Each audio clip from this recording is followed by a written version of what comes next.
Hi guys, welcome to the channel கற்றது அரசியல். இந்த வீடியோவில் நம்ம பார்க்க போகிற topic right to vote and அதன் தேவையும்.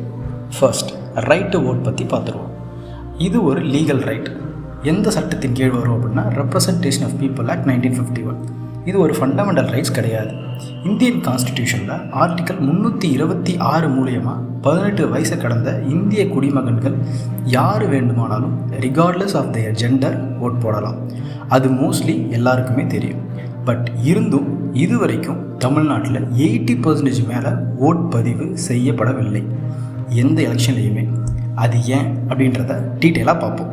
நிறைய சின்ன சின்ன காரணங்கள் இருந்தாலும் ப்ரைமரியாக 2 ரீசன் தான். ஒன்று, lack of confidence in Indian indirect democracy. Indian indirect democracy மேலே மக்கள் இழந்த ஒரு நம்பிக்கை. அது எதனால்? கரப்ஷனால். பிகாஸ் என்னதான் நம்ம நாடு டெமோக்ராட்டிக்காக இருந்தாலும் கரப்ஷன் இல்லாமல் இங்கே எதுவுமே நடக்காதுன்ற ஒரு நிலைமை. எம்எல்ஏஸ் ஆக்சுவலி நம்ம தேர்ந்தெடுக்கக்கூடிய நமக்காக வேலை செய்யக்கூடிய ஒரு ஒர்க்கர் இல்லைனா ஒரு ரெப்ரசன்டேட்டிவ். பட் அந்த எண்ணம் யார் மனசுலையும் இப்போ இல்லை. அதுக்கு காரணம் கரப்ஷன். பட் அதுக்காக ஓட்டு போடாமல் இருந்தால் என்ன ஆகும்? ஒன்றும் ஆகாது. உனக்கு இருக்கிற உரிமையை நீ இழப்ப, அவ்வளோதான். நெக்ஸ்ட் ரீசன், சோம்பேறித்தனம், லெத்தர்ஜி. ட்ராவல் பண்ணி க்யூவில் நின்று போடுற அளவு இது ஒர்த்தா அப்படின்ற எண்ணம். ஆக்சுவலி ஒர்த்து தான். ஓன் ஓட் உனக்கான உரிமை. நம்ம உரிமையை நம்ம எங்கேயுமே விட்டு கொடுக்கக்கூடாது. இப்போ நமக்கு ஓட்டிங் ரைட்ஸ் ரொம்ப சுலபமாக கிடைக்குதுன்றனால தான் அதோட அருமை நமக்கு தெரியல. இப்போது உன்கிட்ட உனக்கு ஓட்டு கிடையாது அப்படின்னு சொன்னால் மட்டும் நமக்கு அப்படியே கோபம், ஆத்திரம் எல்லாமே வரும். ஆனால் உனக்கு ஓட்டு இருக்குன்னு சொன்னால் அதுக்கு நமக்கு ஒரு சந்தோஷமே வராது. இப்போ நம்ம பிஃபோர் இண்டிபெண்டன்ஸ் போவோம். 1919 first election Montagu Chelmsford reforms மூலயமா அப்போது government of India act 1919 only 3% of people மட்டும்தான் ஓட்டு உரிமை இருந்துச்சு.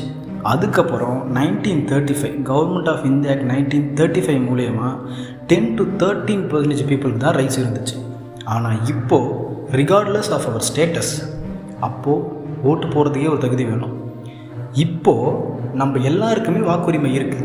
ஆனால் நம்ம அதோட அருமை தெரியாமல் இருக்கும். ஆஃப்டர் இண்டிபெண்டன்ஸ் தமிழ்நாடுல ஆக்சுவலி இப்போ தமிழ்நாடுன்னு நேம் இல்லை, மெட்ராஸ் ஸ்டேட், அதில் தமிழ்நாடு, பார்ட்ஸ் ஆஃப் ஆந்திர பிரதேஷ், கர்நாடகாவில் சில பார்ட்ஸ், அப்புறம் கேரளாவில் சில பார்ட்ஸ், இது எல்லாமே இருந்துச்சு. 1951 ஃபர்ஸ்ட் நடந்த அந்த அசம்பிளி எலெக்ஷனில் 45% தான் போலாகி இருந்துச்சு.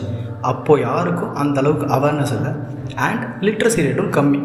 பார்ட்டி பேரெல்லாம் தெரியாது, வெறும் சிம்பிள் வச்சு தான் most of the people vote பண்ணாங்க.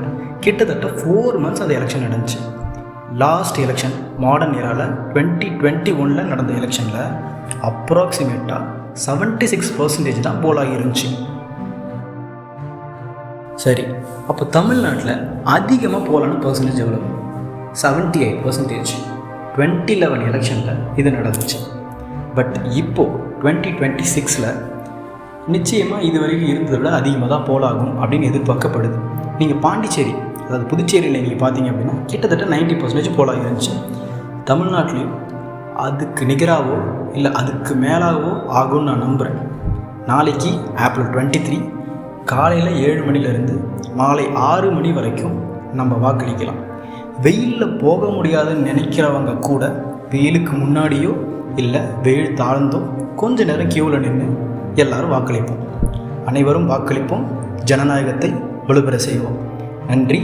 எண்ணம் போல் வாழ்க்கை. மறக்காமல் லைக் பண்ணுங்கள், கமெண்ட் பண்ணுங்கள், ஷேர் பண்ணுங்கள், சப்ஸ்கிரைப் பண்ணுங்கள். ஏதாவது மிஸ்டேக்ஸ் இருந்தால் சொல்லுங்கள், அதை நான் திருத்திக்கிறேன். தேங்க்யூ.